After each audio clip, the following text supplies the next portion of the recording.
Chers compatriotes, je n'ai jamais aimé les flagorneries et autres cultes de personnes. J'ai toujours ignoré les expressions telles que Sonko est le gardien de la Révolution. Mais après 2 ans de combat acharné dans ce capharnaüm du système, j'accepte avec humilité.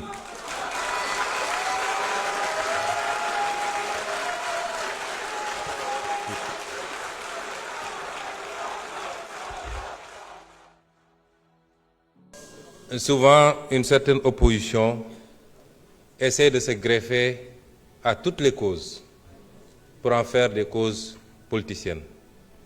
Aujourd'hui, tantôt c'est les étudiants ou c'est le monde rural. Je me suis rendu effectivement dans le monde rural en tant que Premier ministre. Je ne pense pas que sous vos régimes, les premiers ministres l'auraient fait. J'ai pris contact directement avec le monde paysan, que je connais très bien. Je me suis solidarisé et je me suis expliqué. Nous avons hérité d'un pays qui est ce qu'il est, mais des efforts substantiels ont été faits. li ci gën a gàtt rek mooy tey boo demee ci kaw gi amul fenn fooy dem ba ñu joytu ci wàllu jiw bi wala engrais gi. Donc, et ça nous a valu quoi? Une production record de 900 000 tonnes. Parce que su ñuy wax affaire commercialisation aussi nañ ko rapporter ak masse bi nga xam ne moom la ñu produire cette année, qui est une production exceptionnelle. Les équipes du docteur Mabouba Diagne ak Alpha ont fait un travail exceptionnel.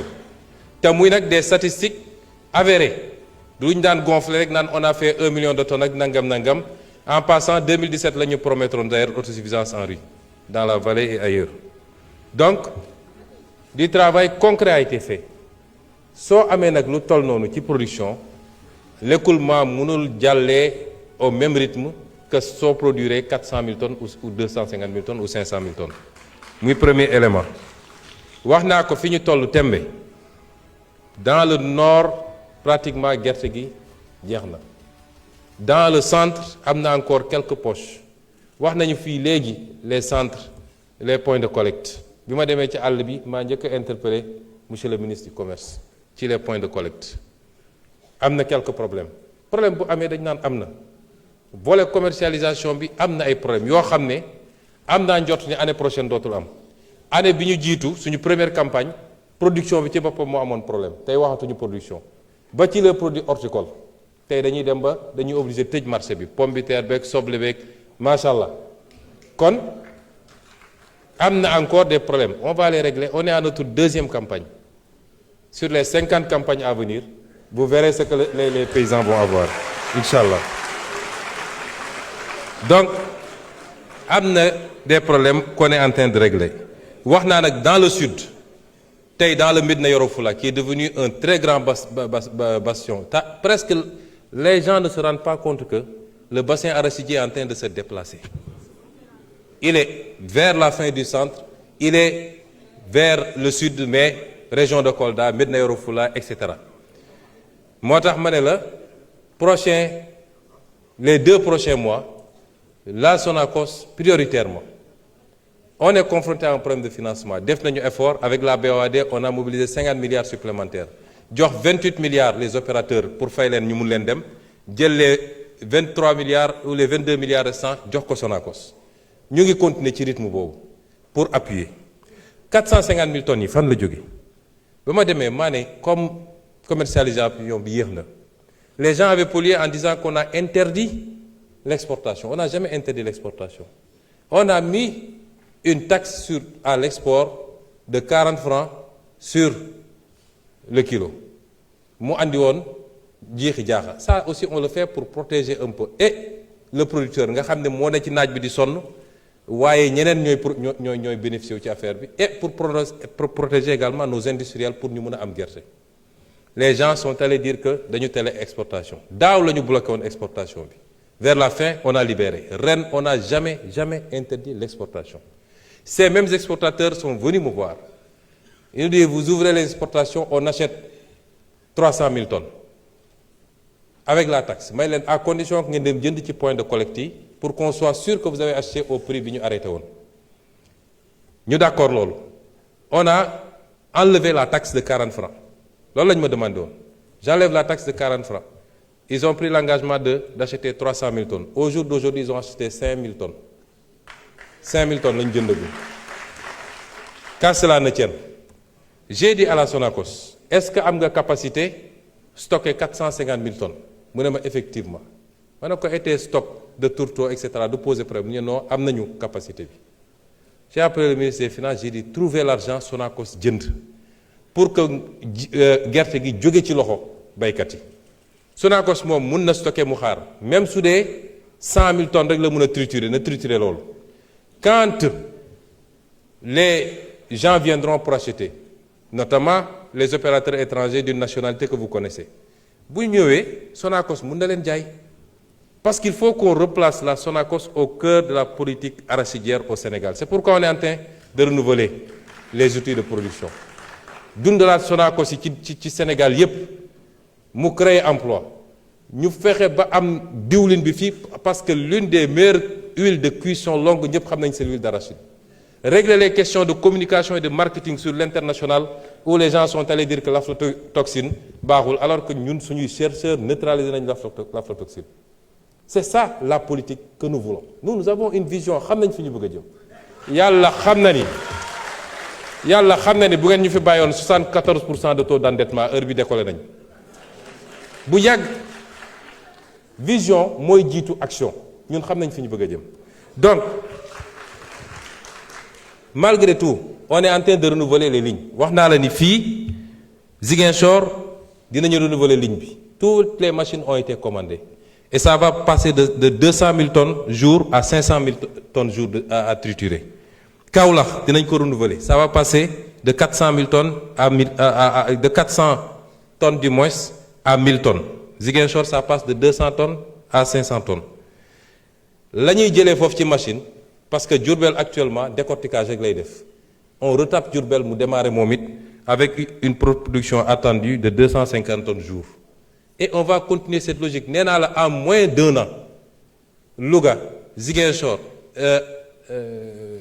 Kaolack yow yëpp arrêté woon na bu yàgg 2 ans ngeen tëj ko en moins d'1 an démarré nañ tey mi ngi trituré nga jël dinañu tabax aussi on va construire un centre à Médina Yoro Foulah boo xam ne comme c'est devenu un grand bastion foofu nañ fa mën a triturer defar gerte gi également kon ñun xam nañ fi ñu jëm mais nous avons décidé d'impulser la nouvelle politique agricole j'ai réuni les équipes liggéey na ak ñoom ministre de l'agriculture ministre du commerce ministre des finances ministre de l'économie sur les questions de financement la subvention les subventions le foncier parce que si on ne fait pas de réforme foncière ça va être très difficile d'avoir une agriculture qui mënuma ko développer parce que li ma dese bëriwul la Sonacos en tant que pilier industriel mais les privés également les coopératives ak yooyu y en a à boire et à manger ak les phosphates engrais et c'est pourquoi bokk na ci suñuy xeex yu rëy ma wax ko fii et je veux que les Sénégalais le comprennent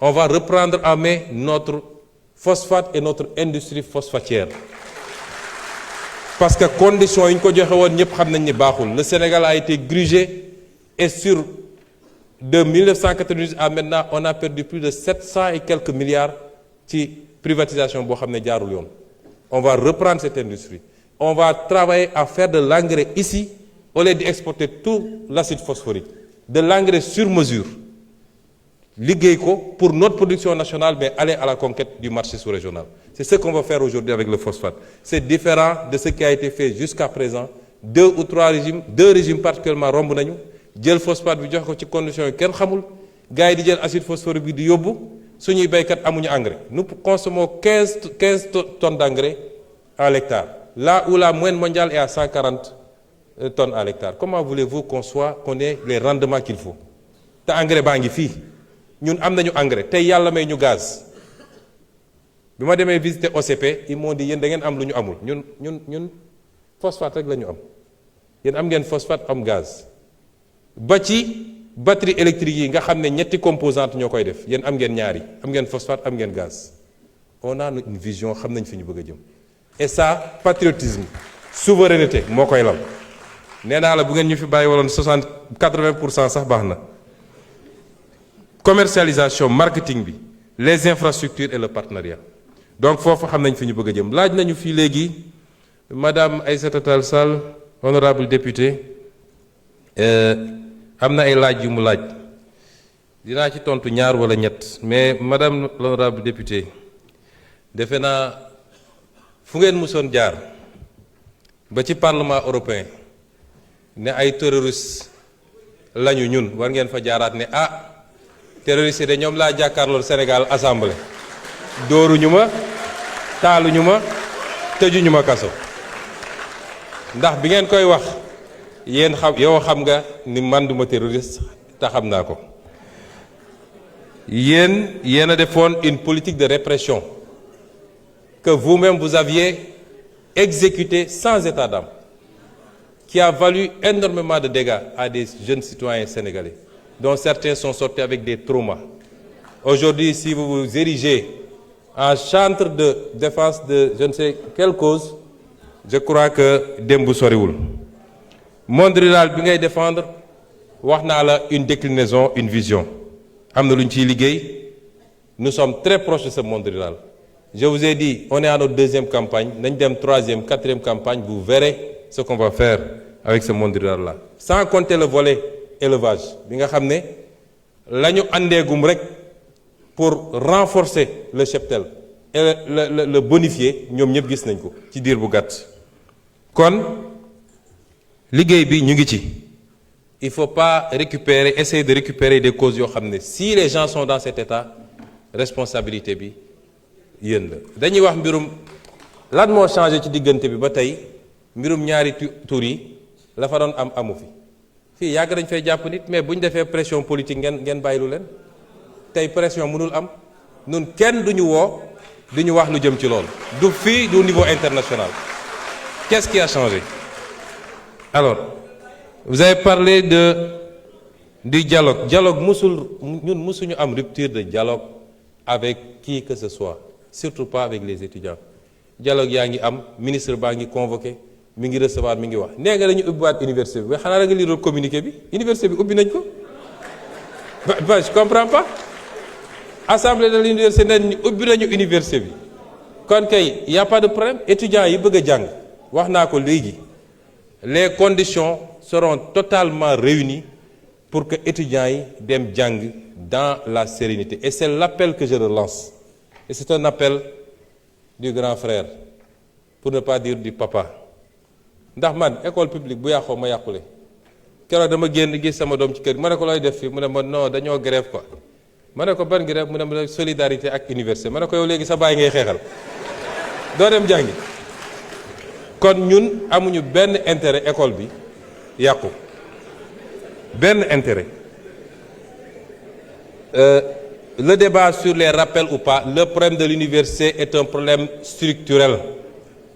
Il faut ñu d'accord ni université il faut ñu réformer ko il faut ñu stabiliser ko yàgg naa am 94 vous étiez avec le régime socialiste xam nga fi mbir ni jaar ba ñu stabiliser cursus bi après première alternance mbir mu yàquwaat di yàqu ba egsi fii buñ ko bàyyee nii université si boppam moo dul amati Sénégal.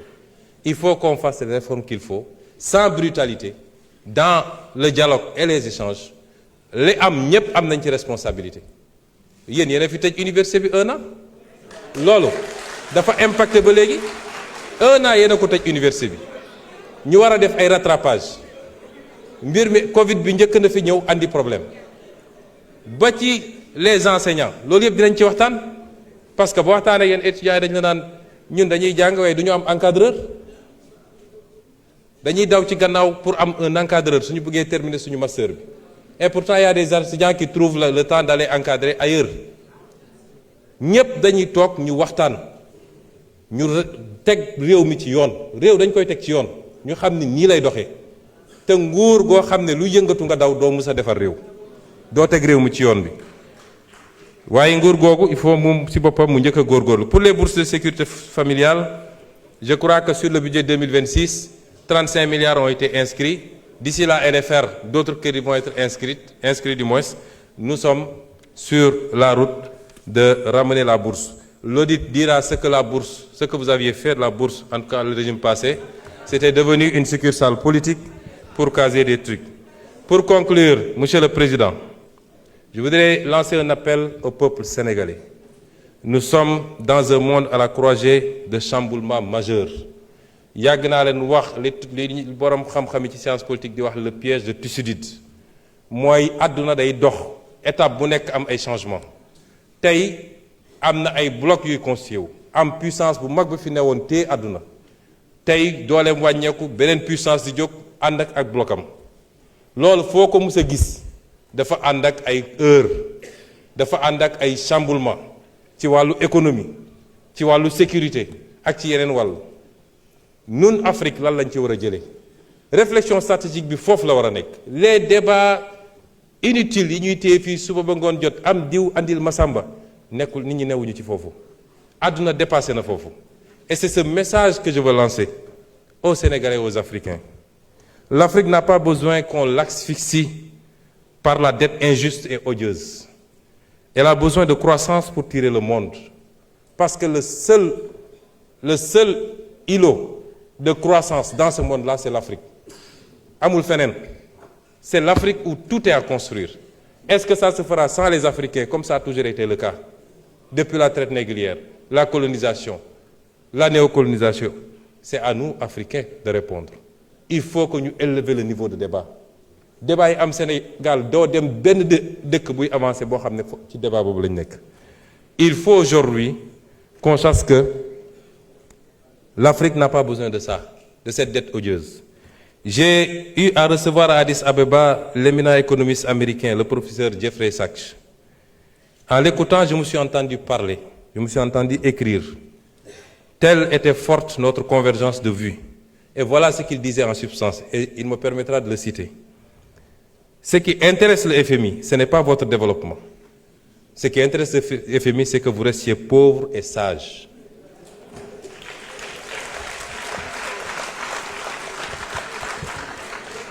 Le Sénégal et l'Afrique en général n'ont pas besoin d'annulation de la dette. Ils n'ont pas besoin de restructuration. Ils ont besoin de marge de manœuvre. Les créanciers doivent vous accorder un répit de 20 à 30 ans pendant lesquels vous ne vous préoccuperez pas du service de la dette. Vous n'avez pas besoin d'austérité, mais de croissance. Je crois que les 30 prochaines années seront pour l'Afrique une période de croissance économique extrêmement dynamique. La Chine a décollé en 1980, l'Inde en 2000, et c'est au tour de l'Afrique de prendre son envol. Il vous faut viser une croissance annuelle endogène d'au moins 10%, avec un effort particulier dans les domaines de l'infrastructure et de l'éducation. Un groupe de leaders africains partageant la même volonté politique peuvent lancer le mouvement vers la croissance, et les autres suivront. Vous ne pouvez pas attendre que 55 pays soient alignés pour enclencher le processus. Et je suis parfaitement d'accord avec lui. Et je pense que mon pays, le Sénégal, a aujourd'hui le leadership qu'il faut pour faire partie de ce groupe de pays africains. Je voudrais dire aux Sénégalais que notre bataille a été d'abord une bataille pour la bonne gouvernance. Elle reste une bataille pour la bonne gouvernance. Mbuxum ak randal ak jël alalu réew mi jeex na ci réew mi su ma ko waxee nag tekkiwul ni amul man fa ma toog sa building administratif mënuma xam kenn ku ne li muy def ci bureau waaye buñ ci yéeg ñun kooku am na problème loolu jeex na ci réew mi. Notre bataille a été une bataille pour la souveraineté dafa am ay projets yu ma fi cité moo tax faw ma wax leen ko fii croissance à 2 chiffres dinañ ko def bu soobee yàlla te dinañ ko def suffisamment longtemps pour mu am les retombées qu'il faut et ñu mun a construire un développement. Nous allons reprendre notre gaz rawatina nag yaakaar teranga parce que ñoo ko moom te am nañu les bases pour reprendre ko on va le reprendre te buñ ko defee la may andi ci Sénégal kenn xamul nu mu toll. Je vous ai parlé du phosphate également et beaucoup d'autres secteur. Ci fan yi di ñëw dinaa def un point de presse spécialement pour rendre compte aux Sénégalais de ce qu'on a fait ces 2 dernières années sur les renégociations des contrats. Mais loolu pour mu am il faut que ñun ñu xoolaat suñu bopp ñun tam nañu xam ni on doit être des modèles. Sénégalais yi ñun la ñu fal il faut qu'on soit des modèles. ci alal réew mi ni ñu koy gérer ci les pratiques du passé yoo xam ne tax na sénégalais yi suuroon politique kenn ci ñun faluñu sa famille faluñu sa soxna faluñu say rakk ak say mbokk l'affairisme d'État nañ ko moytu soyons exemplaires dans la gestion des affaires publiques nañu jublu ci liggéey te bàyyi. Vous pouvez conclure en 5 minutes. Il va conclure.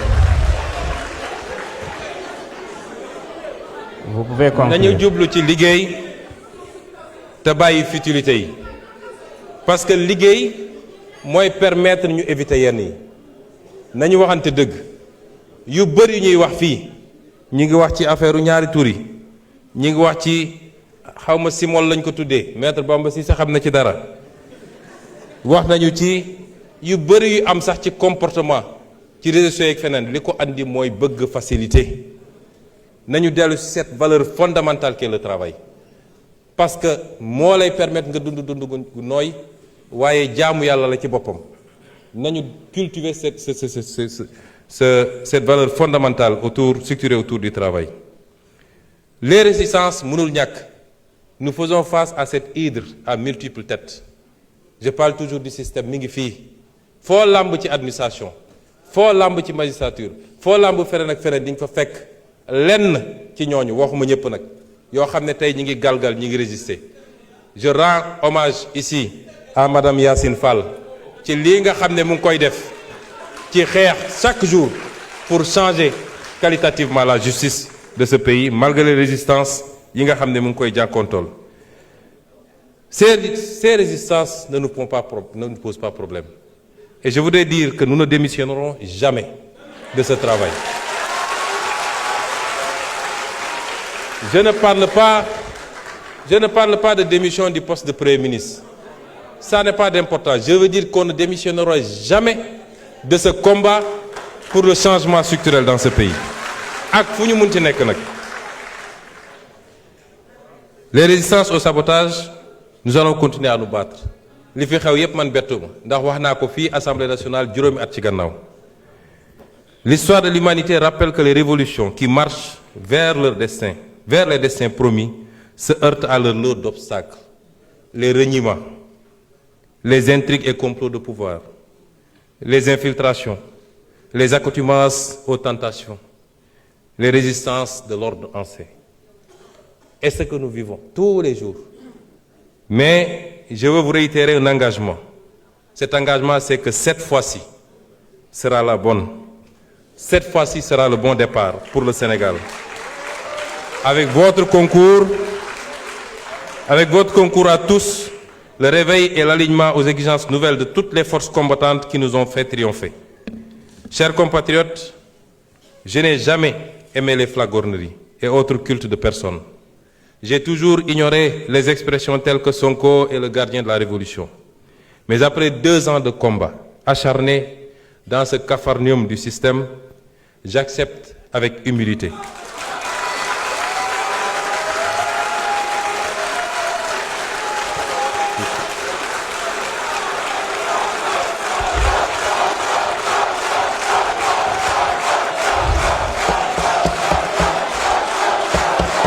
Regardez le temps. Vous êtes en train de lui grignoter des minutes. Hein?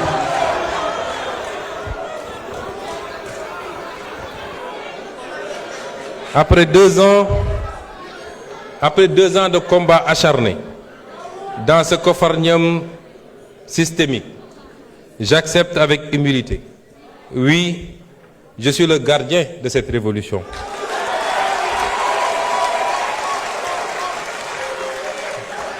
Je le suis dans la limite des moyens et pouvoirs qui sont les miens. Mais je le suis avec vous, des millions de Sénégalais d'ici et de la diaspora, qui n'ont pas oublié pourquoi tant de sacrifices, qui n'attendent de nous rien que la vérité, la droiture, l'éradication des tares d'un système honni et le don de soi pour la patrie. Je vous remercie.